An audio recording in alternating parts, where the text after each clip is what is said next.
Hey, what's up, my uplifting life partners? This is ronsimplifiedmyers. We're on number 5 of the top 12. What is the top 12 problems in relationships according to experts? This is from an article that was written by Mark Travers in Psychology Today. And I just decided that I would take each one of those topics, all 12, and give my perspective. So we're actually on number 5 now. Hopefully you got to hear the first 4. If not, check them out. But now we're going to cover number 5, which is clinginess. Now they're saying clinginess is the number 5 reason that people have a problem having intimacy inside of a relationship. Well, it's what it just says. It's clingy. And everyone has their own interpretation of what clinginess is. And you have to get clear on that first.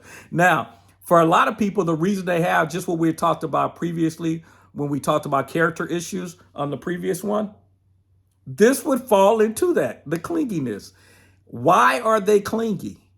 Is it because of the fact is in their last relationships, they're hurting, they haven't gotten over the pain, so they're trying to hold on close to you, stay tight to make sure they don't do nothing wrong and that they're always in your presence, and that's a lot of work. But bottom line is, this is why we talked about the character issues, figure this stuff out in advance. This is not stuff that you have to get married in order to figure this stuff out. Too many people, again, get together with people because of external stuff, the things that they have, and ignore the person themselves, and then get married and then wonder why they have a relationship problem. It's because you're not addressing these issues up front. Look at the person. We can build the external stuff, all the things, we can get those together. Focus on the person. You guys hear me saying that all the time. So clinginess, you have to decide on if that's a problem for you. And if it's not a problem for you, then you might have to take a look in the mirror and see why it's not a problem for you. Why do you need someone clinging with you everywhere you go that is almost looking at you? You guys have heard me use the analogy of the drug dealer and the drug addict, where I said the drug addict kind of looks at it like, I need you. I can't survive without you. It's the drugs that's really they're after, but they've basically linked you to the drugs, and they feel like I can't. And so therefore, that's why they clingy, because they need you, their fix. And this is when I was talking about need versus want in relationships. And I tell people, you want to be in a relationship where you want and not need it. You can go watch my video on that where I talk about that in detail, because most people try to tell you, no, you want to be in a relationship where you need it. No, you're not. This example I'm sharing here is to explain why you don't want to be in a need, because that's the need. Because there's very few things in life that you actually need, like breathing. If you don't believe it, stop, hold your breath for a little while. Let's see what happens. See, you need that. There's very few things in life that you actually need.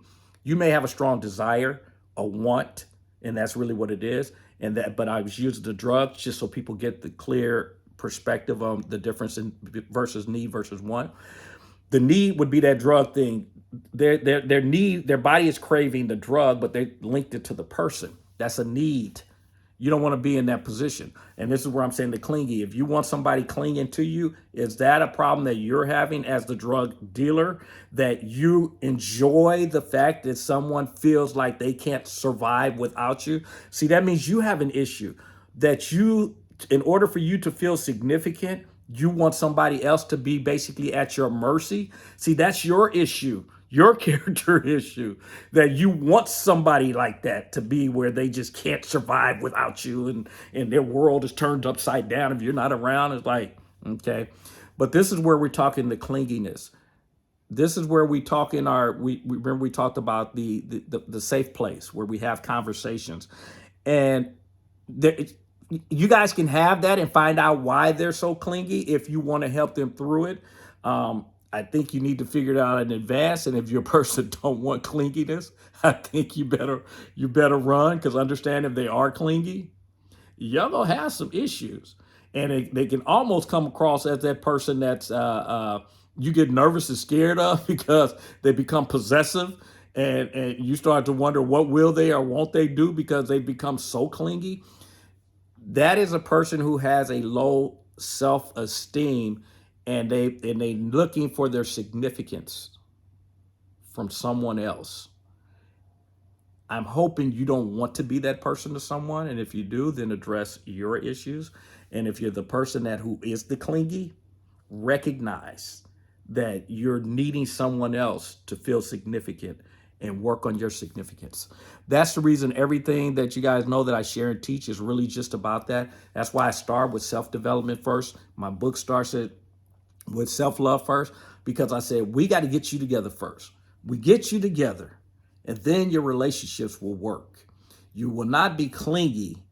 You will be in a relationship because you want to be with that person, because they make you happy. You guys enjoy each other's time and sharing space with that person. But that's why you're with them. Needing is a whole different but anyway, we're not going to get into that in this particular video. We're talking about clinginess. Recognize that in the beginning stages, because ladies, you know, we've heard too many stories. If you see the clingy guy from the start, he does become scary. It does become dangerous, where eventually you get into to abuse. And we'll talk about that later, because that is one of the 12, where you can end up in one of these abusive relationships because of that person needing that clinginess. And they're demanding, they're not even asking for it. They're demanding the clinginess, that you depend on them. Folks, dangerous place to be on either side. So recognize if that is you, if you are being clingy.